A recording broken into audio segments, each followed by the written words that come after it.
10 years బాగానే ఉన్నాము. నాకు 2 పిల్లలు, 2 కూతుర్లే. నేను ఆయనకు ఆరోగ్యం బాగాలేనప్పుడు నేను ఇంట్లోనే ఉన్నాను. మంచిగా పోషించిండు. ఆయనకు 2 years బ్యాక్ పక్షవాతం వచ్చి పడిపోయారు. ఆయన ఏజ్ కూడా 36 years. తను స్మోక్ ఎక్కువ చేయడం వల్ల, ఆల్కహాల్ తీసుకోవడం వల్ల పక్షవాతం వచ్చి పడిపోయిన వ్యక్తికి కేవలం కాలు చేయి మాత్రమే పనిచేయద్దు. తనకి బ్రెయిన్కి వెళ్ళే వాళ్ళు, అందులో హార్ట్లో బ్లడ్ క్లాట్ అయిందండి, 4 mm సైజ్. కరీంనగర్కి వెళ్ళాను, వాళ్ళు 37% మాత్రమే ఉందన్నారు హార్ట్ బీట్. తర్వాత హైదరాబాద్కి వెళ్ళాను, నిమ్స్కి వెళ్ళాను. 1 year నుంచి తిరుగుతూనే ఉన్నాను. ఎవరు నాకు డబ్బులు ఇవ్వలేదండి. నా కార్డు అమ్ముకున్నా నేను, తర్వాత పుస్తలు కూడా అమ్ముకున్నా. ఇదే నా సాక్ష్యం. చాలా డబ్బులైతే ఇబ్బంది పడ్డాను నేను. అన్ని హాస్పిటల్ తిరిగిన, గాంధీకి వెళ్ళిన, లంగ్స్ ప్రాబ్లం ఒక్క దాని తర్వాత ఒకటి వెంటనే వస్తూనే ఉన్నాయి. ఆఖరికి వరదలు తీసుకెళ్ళానండి. అక్కడికి వెళ్ళేసరికి 20% మాత్రమే హార్ట్ బీట్ అండి. అప్పుడు నాకు ఫోన్ వచ్చిందండి.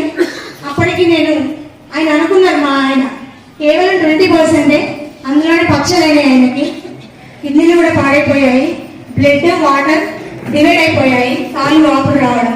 ఆల్మోస్ట్ మంచిర్యాలలో చంద్రత హాస్పిటల్ చాలా మందికి తెలిసే ఉంటుంది. ఆయన ఆల్రెడీ చెప్పేశారు, బ్రతికిన రోజులు బ్రతుకుతారు, తర్వాత మీ ఇష్టం అమ్మ అన్నారు. నా లైఫ్ మొత్తం జీరో అయింది. మా నాన్న మా ఆయన బాధ్యత అని వదిలేశాడు. తర్వాత ఎవరు చేయి పట్టుకున్నా నాకు అర్థం కాలేదండి. ఒకే ఒక ఫోన్ వచ్చిందండి, మా అక్క చేసింది, నువ్వు ఫుడ్ ప్యాచెస్ వాడవే కంపల్సరిగా తగ్గిపోతుందని ఒక ఫోన్ వచ్చిందండి. అప్పటికి నేను కార్డియాలజీ డిపార్ట్మెంట్ లో ఉన్నాను.